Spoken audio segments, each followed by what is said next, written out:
IPS ಅಧಿಕಾರಿ D Roopa ಅವರು IAS ಅಧಿಕಾರಿ ರೋಹಿಣಿ ಸಿಂಧೂರಿ ಅವರ ವಿರುದ್ಧ ಮತ್ತೆ ಕೋರ್ಟ್ ಮೊರೆ ಹೋಗಿದ್ದಾರೆ. ಮಾನನಷ್ಟ ಮೊಕದ್ದಮೆಯನ್ನು ದಾಖಲಿಸಿದ್ದಾರೆ. ರೋಹಿಣಿ ಸಿಂಧೂರಿ ವಿರುದ್ಧ ಕೋರ್ಟ್ ಮೆಟ್ಟಿಲೇರಿದ್ದಾರೆ ರೂಪಾ ಅವರು.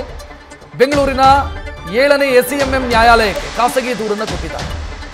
ರೋಹಿಣಿ ಹೇಳಿಕೆಯಿಂದ ನನಗೆ ಮಾನಸಿಕ ಯಾತನೆಯಾಗಿದೆ ಅಂತ ದೂರು ಸಲ್ಲಿಸಿದ್ದಾರೆ. ಐಎಎಸ್ ಅಧಿಕಾರಿ ರೋಹಿಣಿ ಸಿಂಧೂರಿಗೆ ಕೋರ್ಟ್ ನೋಟಿಸ್ ಜಾರಿ ಮಾಡಿದೆ.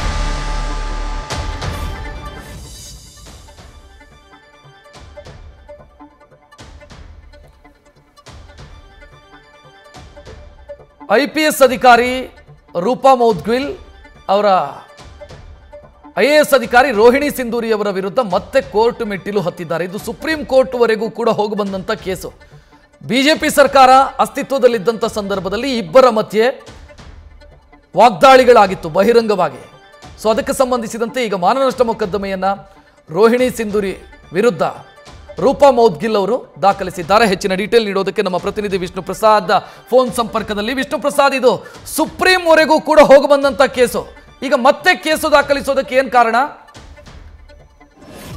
ರಕ್ಷತ್, ಇಲ್ಲಿ ಸುಪ್ರೀಂ ವರ್ಗೂ ಹೋಗಿದ್ದು ಇಲ್ಲಿ ರೋಹಿಣಿ ಸಿಂಧೂರಿ ಅವರು ದಾಖಲಿಸಿದಂತಹ ಪ್ರಕರಣಕ್ಕೆ ಸಂಬಂಧಪಟ್ಟಂತೆ ರೋಹಿಣಿ ಸಿಂಧೂರಿ ಅವರು ತನ್ನ ವಿರುದ್ಧ ಅವಹೇಳನಕಾರಿಯಾದಂತಹ ಹೇಳಿಕೆಗಳನ್ನ ಕೊಡುವಂತ ಕೆಲಸವನ್ನು ಮಾಡ್ತಿದ್ದಾರೆ, ಕೆಲವೊಂದಷ್ಟು ದಾಖಲೆಗಳನ್ನ ಬಿಡುಗಡೆ ಮಾಡ್ತಿದ್ದಾರೆ ಅನ್ನೋ ಒಂದು ಆರೋಪವನ್ನ ಇಲ್ಲಿ ಡಿ ರೂಪಾ ಅವರ ವಿರುದ್ಧ ಮಾಡಿದ್ರು. ಮತ್ತೆ ಈ ಒಂದು ಪ್ರಕರಣಕ್ಕೆ ಸಂಬಂಧಪಟ್ಟಂತೆ ಸುಪ್ರೀಂ ಕೋರ್ಟ್ ತನಕ ಹೋಗಿತ್ತು. ಮತ್ತೆ ಅಲ್ಲೂ ಕೂಡ ಇನ್ನೂ ಕೂಡ ಅದರಲ್ಲಿ ಪೆಂಡಿಂಗ್ ಸೇತ ಇರುವಂತದ್ದು. ಇದು ಒಂದು ಕಡೆ ಮಧ್ಯಸ್ಥಿಕೆ ಕೇಂದ್ರಕ್ಕೆ ಹೋಗಿ ಎಲ್ಲೋಗಿ ರಾಜಿ ಮಾಡ್ಕೊಳ್ಳಿ ಅಂತ ಹೇಳಿ ಕೂಡ ಸೂಚಿಸುವಂತ ಕೆಲಸವನ್ನ ಮಾಡ್ತು. ಆಗ ಅದಕ್ಕೂ ಕೂಡ ಒಪ್ಪಿರ್ಲಿಲ್ಲ.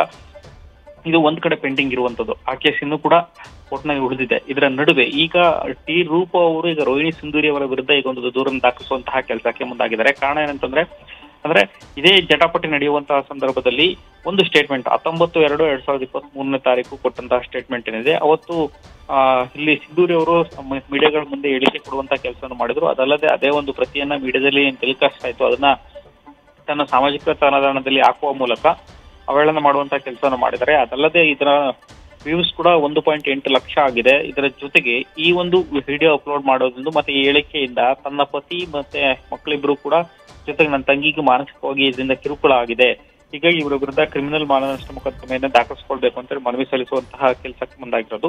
ಈ ರೀತಿಯ ಅರ್ಜಿಯನ್ನ ಈಗ ಸದ್ಯಕ್ಕೆ ಸಲ್ಲಿಸಿದ್ದಾರೆ. ಇವತ್ತು ಅರ್ಜಿಯ ವಿಚಾರಣೆ ಕೈಗೆತ್ತಿಕೊಂಡಂತಹ ನ್ಯಾಯಾಲಯ ಈಗ ಅವರಿಗೆ ನೋಟಿಸ್ ಜಾರಿ ಮಾಡುವಂತಹ ಕೆಲಸ ಆಗಿದ್ದು, ಇದಕ್ಕೆ ಈಗ ರೋಹಿಣಿ ಸಿಂಧೂರಿ ಅವರು ಉತ್ತರ ಕೊಡುವ ಮೂಲಕ ಮುಂದಿನ ದಿನಗಳಲ್ಲಿ ಕೇಸ್ ಮುಂದುವರಿತಾ ಹೋಗುತ್ತೆ.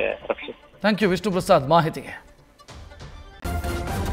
ನ್ಯೂಸ್ ಫಸ್ಟ್ ನಿರ್ಭೀತಿಯಿಂದ ನಿಮ್ಮ ಪರವಾಗಿ.